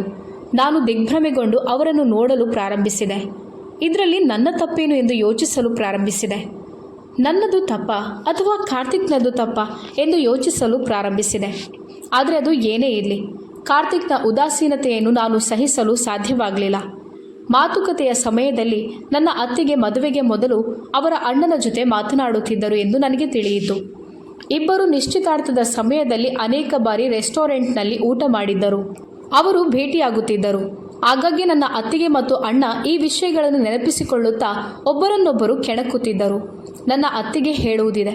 ಮೊದಲು ಅಣ್ಣ ಹೇಳ್ತಿದ್ರು, ಮದುವೆಯ ನಂತರ ನಾನು ನಿನ್ನನ್ನು ಇಲ್ಲಿಗೆ ಕರೆದುಕೊಂಡು ಹೋಗುತ್ತೇನೆ, ಅಲ್ಲಿಗೆ ಕರೆದುಕೊಂಡು ಹೋಗುತ್ತೇನೆ. ಆದರೆ ಈಗ ನೀವು ನನ್ನ ಬಗ್ಗೆ ಕಾಳಜಿನೇ ವಹಿಸೋದಿಲ್ಲ. ನನ್ನ ಅತ್ತಿಗೆ ಹೇಳ್ತಿದ್ರು, ನನ್ನ ಅದೃಷ್ಟ ಮುಗಿದಿದೆ ಎಂದು. ನಿನ್ನನ್ನು ಮದುವೆಗೆ ಮುಂಚೆ ನಿಶ್ಚಿತಾರ್ಥದ ನಂತರ ನೀನು ನನಗೆ ತುಂಬ ಕನಸುಗಳನ್ನು ತೋರಿಸಿದೆ. ನೀನೆಷ್ಟು ಸಿಹಿಯಾಗಿ ಮಾತನಾಡುತ್ತಿದ್ದಿ, ಆದರೆ ಈಗ ನನ್ನ ಅತ್ತಿಗೆ ಹೇಳ್ತಾರೆ ನೀನು ಮೊದಲಿನಂತಿಲ್ಲ. ಆವತ್ತು ನಿಶ್ಚಿತಾರ್ಥದ ಹೊಸ ಅಮಲಿತ್ತು, ಅದಕ್ಕಾಗಿಯೇ ನಾನು ನಿನ್ನೊಂದಿಗೆ ಬಹಳಷ್ಟು ಮಾತನಾಡ್ತಿದ್ದೆ. ಕಾರ್ತಿಕ್ ಕೂಡ ತನ್ನ ಅಣ್ಣ ಮತ್ತು ಅತ್ತಿಗೆಯ ಈ ಮಾತುಗಳನ್ನು ನೋಡಿ ತುಂಬ ಪ್ರಭಾವಿತನಾಗಿದ್ದ ಎಂದು ನನಗೆ ಅರ್ಥವಾಯಿತು. ಅವರು ಪ್ರಭಾವಿತನಾಗಿ ನನ್ನೊಂದಿಗೆ ಮಾತನಾಡಲು ಬಯಸಿದರು. ಆದರೆ ಈಗ ಮದುವೆಯ ನಂತರ ಅವರಿಗೆ ಹೆಚ್ಚಿನ ಪ್ರಾಮುಖ್ಯತೆ ಸಿಕ್ಕಿದೆ. ಪ್ರತಿಯೊಬ್ಬ ಮಹಿಳೆಗೂ ತನ್ನ ಪತಿ ತನ್ನನ್ನು ಹೊಗಳಬೇಕು ಮತ್ತು ಪ್ರೀತಿಯಿಂದ ಮಾತನಾಡಬೇಕು ಎಂದು ಬಯಸುತ್ತಾರೆ. ಆದರೆ ಕಾರ್ತಿಕ್ ನಾನು ಮಾಡದ ಅಪರಾಧಕ್ಕಾಗಿ ನನ್ನನ್ನು ಶಿಕ್ಷಿಸುತ್ತಿದ್ದರು. ಅದನ್ನು ನಾನು ಮಾಡಿಲ್ಲ ಎಂದು ನನಗೆ ತಿಳಿದಿತ್ತು. ನಾನು ನನ್ನ ಸ್ಥಾನದಲ್ಲಿ ಸರಿಯಾಗಿದ್ದೆ. ಒಮ್ಮೆ ನಾನು ನನ್ನ ಅತ್ತಿಗೆಯೊಂದಿಗೆ ಮಾರುಕಟ್ಟೆಗೆ ಹೋಗಿದ್ದೆ. ನಾನು ಮಾಲ್ನಲ್ಲಿ ಶಾಪಿಂಗ್ ಮಾಡುತ್ತಿದ್ದಾಗ ನನ್ನ ಕಣ್ಣು ಕಾರ್ತಿಕ್ ಮೇಲೆ ಬಿದ್ದಿತು. ಅವರು ನಗುತ್ತಾ ಯಾವುದೋ ಹುಡುಗಿಯೊಂದಿಗೆ ಮಾತನಾಡುತ್ತಿದ್ದರು. ಅವಳು ತುಂಬ ಮುಂದುವರಿದ ರೀತಿಯ ಹುಡುಗಿ. ಅವಳು ಕಾರ್ತಿಕ್ನ ಕೈಗೆ ಹೊಡೆದು ನಗುತ್ತಾ ಅವರು ತುಂಬ ಒಳ್ಳೆಯ ಸ್ನೇಹಿತರು ಎಂಬಂತೆ ನಗುತ್ತಿದ್ದಳು. ನಾನಿದನ್ನು ನೋಡಿದಾಗ ನನ್ನ ಹೃದಯ ಬಡಿತ ನಿಂತು ಹೋಗಿತ್ತು. ಇದನ್ನು ನೋಡಿದ ನನ್ನ ಅತ್ತಿಗೆಯು ಇದೇನಾದರೂ ಸಂಭವಿಸುವುದು ಖಚಿತ ಅಂತ ಹೇಳಿದಳು. ನಾನು ಆಶ್ಚರ್ಯದಿಂದ ನನ್ನ ಅತ್ತಿಗೆಯನ್ನು ನೋಡಿದೆ. ನಾನು ಅತ್ತಿಗೆ ಎಂದು ಹೇಳಿದೆ. ಆಗ ಅವರು ಹೇಳಿದರು, ನೋಡು ತಂಗಿ, ನಿಶ್ಚಿತಾರ್ಥದ ನಂತರ ನೀನು ಕಾರ್ತಿಕ್ಗೆ ಗಮನ ಕೊಡಲಿಲ್ಲ. ಅವನು ನಿನ್ನೊಂದಿಗೆ ಫೋನ್ನಲ್ಲಿ ಮಾತನಾಡಲು ಬಯಸಿದ, ನಿನ್ನನ್ನು ಭೇಟಿಯಾಗಲು ಬಯಸಿದ, ನಿನ್ನೊಂದಿಗೆ ಸಮಯ ಕಳೆಯಲು ಬಯಸಿದ. ಆದರೆ ನೀನವನನ್ನು ಅವಮಾನಿಸಿದೆ. ನೋಡು, ಗಂಡನಾದ ನಂತರ ಪುರುಷನಿಗೆ ಮಹಿಳೆಯ ಮೇಲಿನ ಆಸಕ್ತಿ ಸಂಪೂರ್ಣವಾಗಿ ಕಡಿಮೆಯಾಗುತ್ತದೆ. ಹುಡುಗಿ ತನ್ನ ನಿಶ್ಚಿತಾರ್ಥದ ನಂತರ ಬರುವ ಮೋಡಿಯನ್ನು ತನ್ನ ನಿಶ್ಚಿತಾರ್ಥದ ನಂತರ ಆನಂದಿಸದಿದ್ದರೆ ಅವನು ಇತರ ಹುಡುಗಿಯರ ಬಗ್ಗೆ ಆಸಕ್ತಿ ಹೊಂದಲು ಪ್ರಾರಂಭಿಸ್ತಾನೆ. ಈಗ ಕಾರ್ತಿಕ್ನನ್ನು ನೋಡು, ಅವನು ನಿನ್ನ ಬಗ್ಗೆ ಹುಚ್ಚನಾಗಿದ್ದ, ಆದರೆ ನೀನವನನ್ನು ಅವಮಾನಿಸಿದ್ಯಾ. ಈಗ ಅದರ ಪರಿಣಾಮವೇನೆಂದು ನೋಡು. ಮತ್ತೊಂದೆಡೆ ಅವನ ಮನಸ್ಸು ಮುರಿದು ಹೋಗಿದೆ. ನನ್ನ ಅತ್ತಿಗೆಯ ಮಾತುಗಳನ್ನು ಕೇಳಿ ನಾನು ಅಸಮಾಧಾನಗೊಂಡೆ ಮತ್ತು ಈಗ ನಾನು ನಿಶ್ಚಿತಾರ್ಥದಂತಹ ಸೂಕ್ಷ್ಮ ಸಂಬಂಧದಲ್ಲಿ ನಾಚಿಕೆಯಿಲ್ಲದವಳಾಗಿರಬೇಕಿತ್ತು. ಕಾರ್ತಿಕ್ ನನ್ನನ್ನು ಭೇಟಿಯಾಗಲು ಬಂದಿದ್ದರೆ ಅವರ ಎಲ್ಲ ಬೇಡಿಕೆಗಳನ್ನು ನಾನು ಪೂರೈಸುತ್ತಿದೆ ಎಂದು ಯೋಚಿಸಲು ಪ್ರಾರಂಭಿಸಿದೆ. ಅವರು ನನ್ನನ್ನು ಹೋಟೆಲ್ಗೆ ಕರೆದಿದ್ದರೆ ನಾನು ಹೋಟೆಲ್ಗೆ ಹೋಗಿ ಮದುವೆಯ ಮೊದಲು ಮಾಡುವ ಎಲ್ಲ ಕೆಲಸಗಳನ್ನು ಮಾಡುತ್ತಿದ್ದೆನಾ? ಆಗ ಕಾರ್ತಿಕ್ನ ಹೃದಯದಲ್ಲಿ ನನ್ನ ಸ್ಥಾನ ಹೆಚ್ಚುತ್ತಿತ್ತ. ನಾನು ಯಾವಾಗಲೂ ಶುದ್ಧತೆಯ ಪಾಠವನ್ನು ಕಲಿತಿದ್ದೆ. ನಾನು ಅಲ್ಲಿಂದ ಅಳುತ್ತಾ ಮನೆಗೆ ಬಂದೆ. ಇಂದು ಕಾರ್ತಿಕ್ ಜೊತೆ ಕೊನೆಯ ಮಾತುಕತೆ ನಡೆಸಬೇಕೆಂದು ನಿರ್ಧರಿಸಿದ್ದೆ. ಅವರು ಮನೆಗೆ ಬಂದಾಗ ತುಂಬ ಖುಷಿಯಾಗಿದ್ದರು. ನೀವು ಯಾರೊಂದಿಗೆ ಸುತ್ತಾಡುತ್ತಿದ್ದೀರಾ ಎಂದು ಕೇಳಿದೆ. ನನ್ನ ಮಾತುಗಳಿಗೆ ಅವರು ಸ್ವಲ್ಪ ಆಶ್ಚರ್ಯಚಕಿತರಾಗಿ ನಗಲು ಪ್ರಾರಂಭಿಸಿದರು. ನಂತರ ನಾನು ಕಾಲೇಜು ಸಹಪಾಠಿಯನ್ನು ಭೇಟಿಯಾಗಿ ಸ್ವಲ್ಪ ಸಮಯ ಅವಳೊಂದಿಗೆ ಆನಂದಿಸಿದೆ ಅಂತ ಹೇಳಿದರು. ನಮ್ಮಂಥ ಅಸಭ್ಯ ಜನರು ಹೀಗೆ ಇರ್ತಾರೆ. ನಾನು ನಿನ್ನಂತೆ ಬುದ್ಧಿವಂತನಾಗಿರಲಿಲ್ಲ. ಇಲ್ಲದಿದ್ದರೆ ನಾನು ನನ್ನ ಸಹಪಾಠಿಗಳೊಂದಿಗೆ ಮಾತನಾಡುತ್ತಿರಲಿಲ್ಲ. ನೀವು ಹೇಳಿದ್ದು ಸರಿ ಅಂತ ನಾನು ಹೇಳಿದೆ. ನಾನು ಕೂಡ ಹೀಗೆ ಆಗಬೇಕಿತ್ತು. ನಾನು ಕಾಲೇಜು ಹುಡುಗರೊಂದಿಗೆ ಓದುತ್ತಿದ್ದೆ. ಆದರೆ ನನ್ನ ಹೆತ್ತವರ ತಪ್ಪು. ಅವರು ನನಗೆ ನಮ್ಮ ನಾಗರಿಕತೆ, ಸಂಸ್ಕೃತಿ ಮತ್ತು ನಮ್ರತೆಯ ಪಾಠವನ್ನು ಕಲಿಸಿ ಅಲ್ಲಿಗೆ ಕಳುಹಿಸಿದರು. ನಾನು ಯಾವುದೇ ಹುಡುಗನೊಂದಿಗೆ ಅನಗತ್ಯವಾಗಿ ಮಾತನಾಡಲಿಲ್ಲ, ಯಾಕಂದರೆ ಅದು ನನಗೆ ಕಲಿಸಲ್ಪಟ್ಟಿದೆ. ಯಾವಾಗಲೂ ನಿಮ್ಮ ಘನತೆಯನ್ನು ರಕ್ಷಿಸಿ, ನಿಮ್ಮ ಮಿತಿಗಳನ್ನು ಎಂದಿಗೂ ಮೀರಬೇಡಿ. ಹುಡುಗಿಯ ಘನತೆ ಗಾಜಿನಂತೆ ದುರ್ಬಲ. ಒಮ್ಮೆ ಒಡೆದರೆ ತುಂಡುಗಳಾಗಿ ಒಡೆಯುತ್ತದೆ. ನಂತರ ಅದರ ಕುಟುಕು ನನ್ನ ಜೀವನದುದ್ದಕ್ಕೂ ನನ್ನನ್ನು ಕಾಡುತ್ತದೆ. ಆದರೆ ಬಹುಶಃ ಅವನು ತಪ್ಪಾಗಿರ್ಬೋದು ಮತ್ತು ಇಂದಿನವರೆಗೂ ನನ್ನ ಕಣ್ಣುಗಳನ್ನು ರಕ್ಷಿಸಿಕೊಂಡ ನಾನು ಕೂಡ ತಪ್ಪಾಗಿರ್ಬೋದು. ನನ್ನ ಗಂಡನಿಗೆ ಮಾತ್ರ ನನ್ನ ಎಲ್ಲದರ ಮೇಲೆ ಹಕ್ಕಿದೆ ಎಂದು ನಾನು ಭಾವಿಸಿದ್ದರಿಂದ ನನ್ನನ್ನು ಮರೆಮಾಡಿಕೊಂಡೆ. ಇಲ್ಲ ಕಾರ್ತಿಕ್, ನಾನು ತಪ್ಪು ಮಾಡಿದೆ. ನೀವು ಸರಿ ಕಾರ್ತಿಕ್. ನಿಮಗೆ ಜೀವನವನ್ನು ಹೇಗೆ ಆನಂದಿಸಬೇಕೆಂದು ತಿಳಿದಿದೆ. ನೀವು ಶಾಲಾ ಜೀವನವನ್ನು ಆನಂದಿಸ್ತೀರಾ, ನೀವು ಕಾಲೇಜು ಜೀವನವನ್ನು ಆನಂದಿಸ್ತೀರಾ. ನಿಶ್ಚಿತಾರ್ಥದ ನಂತರ ನಿಮ್ಮ ಜೀವನವನ್ನು ಸಹ ನಾನು ಹಾಳು ಮಾಡಿದೆ. ನಾನು ನಿಮ್ಮ ತರಹನೇ ಮಾಡಬೇಕಿತ್ತು. ಕಾಲೇಜು ಹುಡುಗರೊಂದಿಗೆ ನಗುತ್ತಾ ಮಾತನಾಡಬೇಕಿತ್ತು. ನನ್ನನ್ನು ಮರೆ ಮಾಡುವ ಬದಲು ನನ್ನನ್ನು ತೋರಿಸಿಕೊಳ್ಬೇಕಿತ್ತು. ನಾನು ಇದನ್ನು ಮಾಡಿದ್ದರೆ ಇಂದು ನನಗೆ ಅನೇಕ ಬಾಯ್ ಫ್ರೆಂಡ್ಸ್ ಇರ್ತಿದ್ರು. ಅವರನ್ನು ನಾನು ಮಾಲ್ನಲ್ಲಿ ಭೇಟಿಯಾಗ್ತಿದ್ದೆ ಮತ್ತು ನಾನು ಬಹಳಷ್ಟು ಆನಂದಿಸುತ್ತಿದ್ದೆ. ನಾನು ಅವರೊಂದಿಗೆ ಎಲ್ಲದರ ಬಗ್ಗೆ ಮಾತನಾಡುವ ಅಭ್ಯಾಸವನ್ನು ಹೊಂದಿದರೆ ಬಹುಶಃ ನಿಶ್ಚಿತಾರ್ಥದ ನಂತರ ನೀವು ನಗುತ್ತಾ ಕೇಳಿದ ಎಲ್ಲದಕ್ಕೂ ನಾನು ಉತ್ತರಿಸುತ್ತಿದ್ದೆ. ನಿಶ್ಚಿತಾರ್ಥಕ್ಕೂ ಮುಂಚೆ ನನ್ನ ನಾಚಿಕೆ ಮತ್ತು ನಮ್ರತೆಯನ್ನು ಬದಿಗಿಟ್ಟು ನಿಮ್ಮೊಂದಿಗೆ ದೈಹಿಕ ಸಂಬಂಧವನ್ನು ಮಾಡಿಕೊಳ್ಳುತ್ತಿದ್ದೆ. ನನ್ನ ನಾಗರಿಕತೆ ಮತ್ತು ಸಂಸ್ಕೃತಿಗೆ ನಾನು ಪ್ರಾಮುಖ್ಯತೆ ನೀಡದಿದ್ದರೆ, ಸಮಾಜವನ್ನು ನೋಡದೇ ಇರುತ್ತಿದ್ದರೆ ನಿಮ್ಮಂತೆಯೇ ನಾನು ಅದಕ್ಕೆ ಪ್ರಾಮುಖ್ಯತೆ ನೀಡುತ್ತಿದ್ದೆ ಎಂದು ಹೇಳುತ್ತಾ ನಾನು ನನ್ನ ಜಾಗಕ್ಕೆ ಹೋಗಿ ಮಲಗಿ ನನ್ನ ಪಕ್ಕದಲ್ಲಿರುವ ದೀಪವನ್ನು ಆಫ್ ಮಾಡಿದೆ. ಆದರೆ ಕಾರ್ತಿಕ್ನ ಪಕ್ಕದಲ್ಲಿರುವ ಲೈಟ್ ಉರಿಯುತ್ತಿತ್ತು. ಅವರು ಹಾಸಿಗೆಯ ಕಿರೀಟದ ಮೇಲೆ ಒರಗಿದ್ದರು. ಅವರು ಏನು ಯೋಚಿಸುತ್ತಿದ್ದಾರೆಂದು ನನಗೆ ತಿಳಿದಿಲ್ಲ. ಆದರೆ ನನಗೆ ನಿದ್ರೆ ಬರಲು ಪ್ರಾರಂಭಿಸಿತು ಮತ್ತು ಸ್ವಲ್ಪ ಸಮಯದ ನಂತರ ನಾನು ನಿದ್ರಿಸುತ್ತಿದ್ದೆ. ಮರುದಿನ ಕಾರ್ತಿಕ್ನ ಕೆಲವು ಕಾಲೇಜು ಹಳೆಯ ಸ್ನೇಹಿತರು ಮನೆಗೆ ಬಂದರು. ನಾನು ಅವರನ್ನು ನೋಡಿದಾಗ ನಾನು ಸುಂದರವಾದ ಫ್ಯಾನ್ಸಿ ಸೀರೆಯನ್ನು ತೆಗೆದು ಸಾಕಷ್ಟು ಮೇಕಪ್ ಮಾಡಿಕೊಂಡೆ. ನನ್ನ ಉದ್ದನೆಯ ದಪ್ಪ ಕೂದಲನ್ನು ತೆರೆದಿಟ್ಟಿದ್ದೆ. ಸೀರೆ ನೆಟ್ಟೆಡ್ ಆಗಿತ್ತು ಮತ್ತು ನಾನು ಸ್ಲೀವ್ಲೆಸ್ ಬ್ಲೌಸ್ ಧರಿಸಿದ್ದೆ. ನಾನು ನನ್ನನ್ನು ಮರೆಮಾಡಲು ಪ್ರಯತ್ನಿಸಲಿಲ್ಲ. ನಾನು ತುಂಬ ಸ್ನೇಹಪರ ರೀತಿಯಲ್ಲಿ ಡ್ರಾಯಿಂಗ್ ರೂಮ್ಗೆ ಪ್ರವೇಶಿಸಿದೆ. ಹಲೋ ಎವ್ರಿವನ್ ಎಂದು ಹೇಳುವ ಮೂಲಕ ನಾನು ಕಾರ್ತಿಕ್ ಮತ್ತು ಅವನ ಎಲ್ಲ ಸಹಪಾಠಿಗಳ ಗಮನವನ್ನು ನನ್ನ ಕಡೆಗೆ ಸೆಳೆದೆ. ನನ್ನ ಸೌಂದರ್ಯದ ಬಗ್ಗೆ ನನಗೆ ಚೆನ್ನಾಗಿ ತಿಳಿದಿತ್ತು. ನನ್ನನ್ನು ನೋಡಿದ ನಂತರ ಅವರೆಲ್ಲರೂ ಸ್ವಲ್ಪ ಸಮಯದವರೆಗೆ ಕಣ್ಣು ಮಿಟುಕಿಸಲು ಮರೆತರು. ಆದರೆ ಕಾರ್ತಿಕ್ ತುಂಬ ಉದ್ವೇಗಕ್ಕೆ ಒಳಗಾಗಿದ್ದನು. ನಾನು ತುಂಬ ವಿನಮ್ರವಾಗಿ ನಡೆದು ಕಾರ್ತಿಕ್ ಪಕ್ಕದಲ್ಲಿ ನಿಂತೆ. ನಾನು ಹೇಳಿದೆ, ನೀವು ನಿಮ್ಮ ಸ್ನೇಹಿತರಿಗೆ ನನ್ನನ್ನು ಪರಿಚಯಿಸ್ತೀರಾ? ಕಾರ್ತಿಕ್ ನನ್ನಿಂದ ಅಂತಹ ದಿಟ್ಟ ಮನೋಭಾವವನ್ನು ಬಹುಶಃ ನಿರೀಕ್ಷಿಸಿರಲಿಲ್ಲ. ನಾನು ಹೋಗಲಿ ಪರವಾಗಿಲ್ಲ ಅಂತ ಹೇಳಿದಾಗ ಅವರು ಆಶ್ಚರ್ಯಪಡಲಿಲ್ಲ. ನಾನು ನನ್ನನ್ನು ಪರಿಚಯಿಸಿಕೊಳ್ಳುತ್ತೇನೆ ಎಂದು ಹೇಳಿ ನಾನು ಅವರ ಸ್ನೇಹಿತರ ಕಡೆಗೆ ಕೈ ಚಾಚಿ ನಾನು ಕಾರ್ತಿಕ್ನ ಹೆಂಡತಿ ಅಂತ ಹೇಳಿದೆ. ನನ್ನ ಈ ವರ್ತನೆ ಕಾರ್ತಿಕ್ನ ಸ್ನೇಹಿತರನ್ನು ಆಶ್ಚರ್ಯಗೊಳಿಸಿತು. ಅವರು ಕೂಡ ನನ್ನೊಂದಿಗೆ ಕೈ ಕುಲುಕಲು ಪ್ರಾರಂಭಿಸಿದರು ಮತ್ತು ನನ್ನನ್ನು ಹೊಗಳಲು ಪ್ರಾರಂಭಿಸಿದರು. ಇದನ್ನೆಲ್ಲ ನೋಡಿ ಕಾರ್ತಿಕ್ನ ಮುಖ ಕೋಪದಿಂದ ಕೆಂಪಾಯಿತು ಮತ್ತು ಅವರ ಮುಖವನ್ನು ಈ ರೀತಿ ನೋಡಿದಾಗ ನನ್ನ ಹೃದಯವು ನಿರಾಳವಾಯಿತು. ಅವರಿಗೆ ಅರ್ಥ ಮಾಡಿಸಲು ನನಗೆ ಉಳಿದಿರುವ ಏಕೈಕ ಮಾರ್ಗ ಇದಾಗಿತ್ತು. ಸ್ವಲ್ಪ ಹೊತ್ತಾಗುವಾಗ ಕೆಲಸದಾಕೆ ಚಹಾ ತಂದಳು.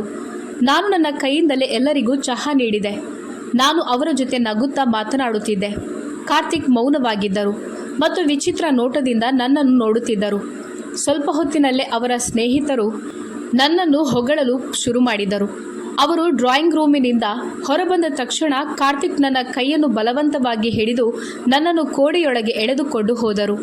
ಅವರಿಗೆ ಯಾಕೆ ಕೋಪ ಬರುತ್ತಿದೆ ಎಂದು ನನಗೆ ತಿಳಿದಿತ್ತು. ಅವರು ಕೋಣೆಯ ಬಾಗಿಲನ್ನು ತುಂಬ ಬಲವಂತವಾಗಿ ಮುಚ್ಚಿ ನನ್ನನ್ನು ಹಾಸಿಗೆಯ ಮೇಲೆ ತಳ್ಳಿದರು. ನಂತರ ಅವರು ಹೇಳಿದರು, ಏನಿದು ಅಸಭ್ಯತೆ? ನೀನು ಅವರ ಮುಂದೆ ಇಂತಹ ಬಟ್ಟೆಗಳನ್ನು ಧರಿಸಿ ಇಷ್ಟು ಫ್ರೀಯಾಗಿ ಹೋಗೋ ಅಗತ್ಯವೇನಿತ್ತು? ಅವರು ತುಂಬ ಕೆಟ್ಟವರು, ಒಬ್ಬರು ಇನ್ನೊಬ್ಬರಿಗಿಂತ ತುಂಬ ಅಸಭ್ಯರು. ಇನ್ನೊಂದು ಸಲ ಈ ರೀತಿ ನಡೆದುಕೊಂಡ್ರೆ ಜಾಗ್ರತೆ ಅಂತ ಹೇಳಿದರು. ನಾನು ಹಾಸಿಗೆಯಿಂದ ಎದ್ದು ಅವರ ಮುಂದೆ ಬಂದೆ. ನಾನು ಕೇಳಿದೆ, ನಾನು ಯಾಕೆ ಸಿದ್ಧಳಾಗಿ ಅವರ ಮುಂದೆ ಹೋಗಬಾರ್ದು? ನಾನು ನನ್ನ ಜೀವನವನ್ನು ಆನಂದಿಸಬೇಕು. ತುಂಬ ದಿನಗಳ ನಂತರ ನನಗೆ ತುಂಬ ಖುಷಿ ಅನ್ನಿಸ್ತು. ನಾನು ಬಹಳ ದಿನಗಳಿಂದ ಯಾವುದೇ ಹೊಗಳಿಕೆಯನ್ನು ಕೇಳಿರಲಿಲ್ಲ. ಇಂದು ನಿಮ್ಮ ಸ್ನೇಹಿತರು ನನ್ನನ್ನು ತುಂಬ ಹೊಗಳಿದ್ದಾರೆ. ಇದನ್ನು ಕೇಳಿದ ಕಾರ್ತಿಕ್ ತುಂಬ ಕೋಪಗೊಂಡಿದ್ದರು. ಅವರು ನನ್ನ ಎರಡೂ ತೋಳುಗಳನ್ನು ಹಿಡಿದುಕೊಂಡು ನನ್ನನ್ನು ಜೋರಾಗಿ ಅಲುಗಾಡಿಸಿದರು. ನೀನು ನನ್ನ ಹೆಂಡತಿ ಮತ್ತು ನನ್ನ ಗೌರವ. ಅವರು ನಿನ್ನನ್ನು ಮತ್ತೊಮ್ಮೆ ನೋಡಿದರೆ ನಾನವರನ್ನು ಕೊಲ್ಲುತ್ತೇನೆ. ನಿನಗೆ ಹಾಗೆ ರೆಡಿಯಾಗಿ ಬರಬೇಕು ಅಂತ ಅನ್ನಿಸಿದರೆ ನನ್ನ ಮುಂದೆ ಬಾ. ಅಪರಿಚಿತರ ಮುಂದೆ ಹೀಗೆ ತಯಾರಾದರೆ ಹುಷಾರ್. ಆಗ ನಾನು, ನಿಮಗೇನು ಕಾರ್ತಿಕ್, ನಿಮ್ಮ ಗೆಳೆಯರೇ ನನಗಿಂತ ನಿಮಗೆ ಮುಖ್ಯ ಅಲ್ವಾ? ನನ್ನ ಮಾತುಗಳನ್ನು ಕೇಳಿ ಅವರು ಸ್ವಲ್ಪ ಮುಜುಗರಕ್ಕೊಳಗಾದರು. ನನ್ನಿಂದ ಬೇಸರವಾಗಿದ್ದರೆ ಕ್ಷಮಿಸು. ಆದರೆ ದಯವಿಟ್ಟು ನೀನು ಹೇಗಿದೆಯೋ ಹಾಗೇ ಇದ್ದರೆ ನನಗೆ ಇಷ್ಟ. ನೀನು ಹೀಗೆ ಇರು ಎಂದು ಹೇಳಿದರು. ನೀನು ಹೇಳಿದ್ದು ನನಗೆ ಈಗ ಅರ್ಥವಾಯಿತು. ಆದರೆ ಅಣ್ಣ ಮತ್ತು ಅತ್ತಿಗೆ ಅವರ ನಿಶ್ಚಿತಾರ್ಥದ ಸಮಯದಲ್ಲಿ ಫೋನ್ನಲ್ಲಿ ಮಾತನಾಡುವುದನ್ನು ಮತ್ತು ರೆಸ್ಟೋರೆಂಟ್ಗಳಲ್ಲಿ ಭೇಟಿಯಾಗುವುದನ್ನು ನಾನು ನೋಡಿದ್ದೆ. ನನಗೂ ಹೀಗೆ ನಾನು ನಿಶ್ಚಿತಾರ್ಥವಾದಾಗ ನಾನು ಕೂಡ ಎಂಜಾಯ್ ಮಾಡಬೇಕು, ಸುತ್ತಾಡಬೇಕು ಎಂದೆಲ್ಲ ಕನಸು ಕಂಡಿದ್ದೆ. ಆದರೆ ಇತ್ತೀಚೆಗೆ ಅಣ್ಣ ಅತ್ತಿಗೆ ಒಳಗಿನಿಂದ ಜಗಳಾಡೋ ಶಬ್ದಗಳು ಹೊರಗೆ ಬರಲು ಪ್ರಾರಂಭಿಸುವ ಹಂತಕ್ಕೆ ತಲುಪಿದೆ. ನನ್ನ ಅತ್ತಿಗೆಯ ದೈನಂದಿನ ಮೂದಲಿಕೆಗಳು ಮದುವೆಗೆ ಮೊದಲು ನೀನು ತುಂಬ ಪ್ರೀತಿ ತೋರಿಸ್ತಿದ್ದೆ, ಈಗ ನಿನ್ನ ಪ್ರೀತಿ ಎಲ್ಲಿಗೆ ಹೋಯಿತು ಅಂತ ಶುರುವಾಗಿದ್ದವು. ನೀನು ಮೊದಲು ನನಗಾಗಿ ಚಡಪಡಿಸುತ್ತಿದ್ದ ಹಾಗೆ ಈಗ ನನಗಾಗಿ ಯಾಕೆ ಚಡಪಡಿಸುತ್ತಿಲ್ಲ? ನನ್ನ ಅಣ್ಣ ಹೇಳುತ್ತಿದ್ದದ್ದು, ಕಾಲ ಕಳೆದಂತೆ ಎಲ್ಲವೂ ಬದಲಾಗುತ್ತದೆ. ಮದುವೆಯ ನಂತರ ಗಂಡಿನ ಮೇಲಿನ ಜವಾಬ್ದಾರಿಗಳು ಹೆಚ್ಚಾಗುತ್ತವೆ. ನಮಗೆ 2 ಮಕ್ಕಳಿದ್ದಾರೆ. ನಾವು ಮದುವೆಯಾಗಿ 12 ವರ್ಷಗಳಾಗಿವೆ. ಆಗ ಅತ್ತಿಗೆ ಅಣ್ಣನಲ್ಲಿ, ನಿಮ್ಮ ಮಾತುಗಳನ್ನು ನನಗೆ ಸಹಿಸಲು ಸಾಧ್ಯವಿಲ್ಲ ಅಂತ ಹೇಳ್ತಿದ್ರು. ನೀವು ನಿಶ್ಚಿತಾರ್ಥದ ಸಮಯದಲ್ಲಿ ನೀಡುತ್ತಿದ್ದ ಪ್ರೀತಿಯನ್ನು ನನಗೆ ನೀಡಲಿಲ್ಲ ಅಂತ ಅವರು ಹೇಳ್ತಿದ್ರು. ಆಗ ಅಣ್ಣ ಹೇಳಿದ, ನಾನು ಮದುವೆಗೆ ಮುಂಚೆ ಎಲ್ಲವನ್ನೂ ಮಾಡಿದ್ದೇನೆ. ಅದಕ್ಕಾಗಿ ನಾನು ನಿನ್ನಲ್ಲಿ ಹೊಸದೇನೂ ಕಾಣಲಿಲ್ಲ. ಮದುವೆಗೆ ಮುಂಚೆ ಎಲ್ಲವೂ ಆಗಿತ್ತು. ಈಗ ಈ ನಿಷ್ಪ್ರಯೋಜಕ ಮಾತು ಬಿಡಿ. ಆಗ ನನಗೆ ಅರ್ಥವಾಯಿತು. ಆದರೆ ನನ್ನ ಅತ್ತಿಗೆ ಜಗಳವಾಡ್ತಿದ್ದು ಮತ್ತು ನಾನು ಕೋಣೆಯಲ್ಲಿ ಅವರಿಬ್ಬರ ಧ್ವನಿಯನ್ನು ಕೇಳುತ್ತಿದ್ದೆ ಎಂದರು. ನನ್ನ ಮುಂದೆ ನಿಂತಿದ್ದ ಕಾರ್ತಿಕ್ನನ್ನು ನೋಡುತ್ತಿದ್ದೆ ಮುಜುಗರದಿಂದ. ಅವರು ಹೇಳಿದರು, ನೀನು ಹೇಳಿದ್ದು ಸಂಪೂರ್ಣವಾಗಿ ಸರಿ. ಕೆಲವು ವಿಷಯಗಳು ಅವುಗಳ ಸಮಯದಲ್ಲಿ ನಡೆದರೆ ಮಾತ್ರ ಚೆನ್ನಾಗಿ ಕಾಡುತ್ತವೆ. ಮದುವೆಗೆ ಮೊದಲು ನಾವು ಒಬ್ಬರನ್ನೊಬ್ಬರು ತುಂಬ ತಿಳಿದುಕೊಂಡು ತುಂಬ ಹತ್ತಿರವಾಗಿದ್ದರೆ ಬಹುಶಃ ಈಗ ನಮಗೆ ಏನೂ ಮಾಡಲು ಇರುತ್ತಿರಲಿಲ್ಲ. ದೇವರು ಸಂಬಂಧಗಳಲ್ಲಿ ಪವಿತ್ರತೆಯನ್ನು ಕಾಪಾಡಿಕೊಂಡಿದ್ದಾನೆ ಮತ್ತು ಅದು ಉಳಿಯಬೇಕು. ಆಗ ಮಾತ್ರ ಅದು ಒಳ್ಳೆಯದು. ಕಾರ್ತಿಕ್ ನನ್ನನ್ನು ತನ್ನ ತೋಳುಗಳಲ್ಲಿ ತೆಗೆದುಕೊಂಡು ನಾನು ತುಂಬ ಅದೃಷ್ಟಶಾಲಿ ಅಂತ ಹೊಗಳಿದರು. ನನಗೆ ಕಮಲದ ಹೂವಿನಂಥ ಒಳ್ಳೆಯ ಹೆಂಡತಿ ಸಿಕ್ಕಿದ್ದಾಳೆ. ಅವಳು ಕೊಳಕಿನಿಂದ ಸುತ್ತುವರಿದಿರಬಹುದು, ಆದರೆ ಕೊಳಕಿನಿಂದ ತನ್ನ ಮೇಲೆ ಪರಿಣಾಮ ಬೀರಲು ಬಿಡೋದಿಲ್ಲ. ಕಾರ್ತಿಕ್ನ ತೋಳುಗಳಲ್ಲಿದ್ದಾಗ ನಾನು ಸರಿಯಾದ ಸಮಯದಲ್ಲಿ ಸರಿಯಾದ ನಿರ್ಧಾರವನ್ನು ತೆಗೆದುಕೊಂಡಿದ್ದೇನೆ ಮತ್ತು ಪ್ರತಿಯಾಗಿ ನನಗೆ ಇಂದು ಶಾಂತಿಯುತ ಮತ್ತು ಪ್ರೀತಿಯಿಂದ ತುಂಬಿದ ಜೀವನ ಸಿಗುತ್ತಿದೆ ಎಂಬ ಶಾಂತಿಯ ಭಾವನೆ ನನ್ನ ಹೃದಯದಲ್ಲಿ ಮೂಡಿತು. ಸ್ನೇಹಿತರೆ, ಇಂದಿನ ನಮ್ಮ ಕತೆ ನಿಮಗೆ ಹೇಗೆ ಅನ್ನಿಸ್ತು ಅಂತ ನಮಗೆ ಕಾಮೆಂಟ್ನಲ್ಲಿ ತಿಳಿಸಿ. ನಿಮಗೆ ಈ ಕತೆ ಇಷ್ಟವಾಗಿದ್ದಲ್ಲಿ ದಯವಿಟ್ಟು ನಾವು ಪ್ರತಿದಿನ ಹಾಕುವ ಹೊಸ ಕತೆಗಳನ್ನು ಲೈಕ್ ಮಾಡಿ ಮತ್ತು ಹಂಚಿಕೊಳ್ಳಿ. ನೀವಿನ್ನು ನಮ್ಮ ಚಾನಲನ್ನು ಸಬ್ಸ್ಕ್ರೈಬ್ ಮಾಡದೆ ನೋಡ್ತಾ ಇದ್ದಲ್ಲಿ ದಯವಿಟ್ಟು ಸಬ್ಸ್ಕ್ರೈಬ್ ಮಾಡಿ, ಹತ್ತಿರದಲ್ಲಿರುವ ಬೆಲ್ ಐಕಾನನ್ನು ಪ್ರೆಸ್ ಮಾಡಿ. ಧನ್ಯವಾದಗಳು.